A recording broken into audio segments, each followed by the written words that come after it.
Hey, what is going on, guys? Welcome back to another episode of Everybody Eats. My name is Abby, and today we're going to be reviewing the latest in the DCEU, Black Adam. In terms of commercial success, the DC Extended Universe has had a lot to compete with after the success of Marvel's The Avengers about a decade ago. Zack Snyder, James Gunn, David Ayer, Patty Jenkins, David F. Sandberg, and James Wan have all given a shot at building the DCEU, crafting films of various qualities though, with no true sense of a larger universe. Yet, arguably, the best features in this franchise thrive from being solely focused on the singular narrative they're trying to tell. So, with Black Adam, it's clear the primary intent with this latest in this muddled franchise is to act as a soft reboot in a sense, building off bits and pieces that have already been established, yet attempting to do its own thing as well. As a result, Black Adam's origin story wrestles with that of a larger universe narrative, bringing in a few more superheroes that push the boundary in feeling like an overstuffed CGI fest. Because of this, the film never feels as focused as it should be,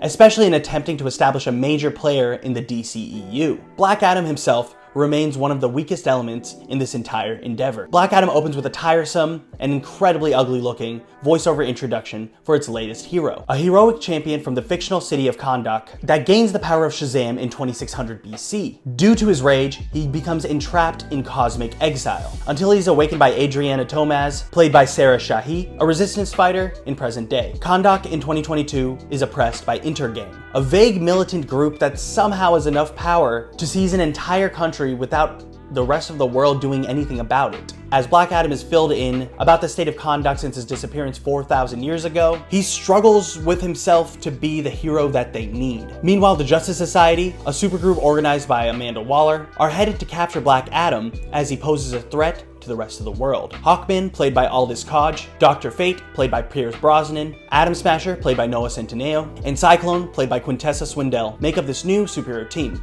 with the latter two being fresh new recruits. Brosnan and Hodge fit neatly into their roles, while Centineo is doing his best MCU Spider-Man impression, and Swindell just doesn't have much to do. The main rivalry in this film sparks from Hawkeye and Black Adam not seeing eye to eye, and thinning out a lot of other extraneous elements within the film would have at least allowed this relationship to feel fully fleshed out. Johnson's portrayal is uninspired and extremely stoic, which is fine in terms of the character, but there's truly no nuance here or anything that Johnson hasn't done before. Dr. Fate, however, is the absolute highlight of this film. From Brosnan's dedicated performance to the brilliant costume work that ties perfectly into these gorgeously animated sequences that showcase his abilities. The film attempts to make some sort of political message in terms of colonization, but it never really goes past the surface level. It's inherently obvious the film just wants to have some cosmic superhero fun, and it feels cheap and unfocused when it's trying to be something it's not. Tomaz and her family are supposed to act as the neutral ground that ties Black Adam into the modern world. A human family bringing an all-powerful being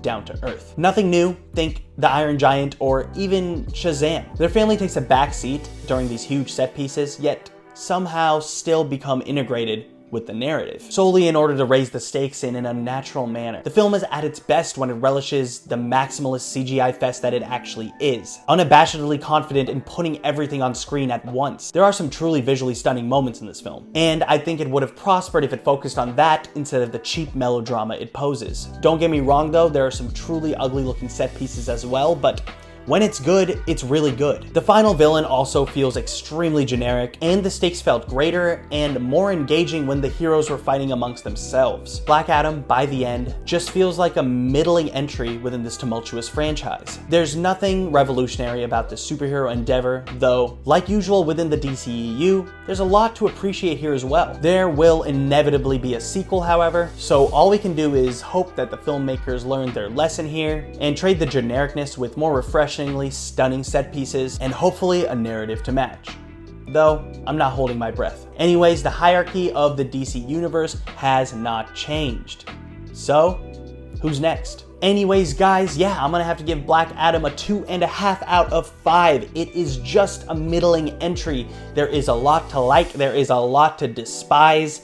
The Rock just doesn't work for me as a superhero, but a lot of the other people did. It was interesting to see how much of a role Hawkman and Dr. Fate actually had in the film, and by far they were my two favorite parts of it. I would love to see just a solo Dr. Fate movie later because he really carried a lot of the film for me, and Pierce Brosnan is just amazing in everything he does. So yeah, if you guys want some palatable superhero fun with a few great set pieces, this could be your movie. I can see a lot of people liking this, but yeah, it wasn't bad. I had fun with it. I thought it was also very stupid, but when it knew what it was doing and kind of doubled down on it, that was the best part. The villain in the end was extremely generic though, and they really could have fleshed him out, but that definitely took a lot out for me personally. And it's not just a problem the DCEU faces, but it's a problem that Marvel faces as well. So yeah, a hero is only as good as its villain, and I hope that the filmmakers learn from this and can do something better next time. So yeah, anyways guys, thank you for watching.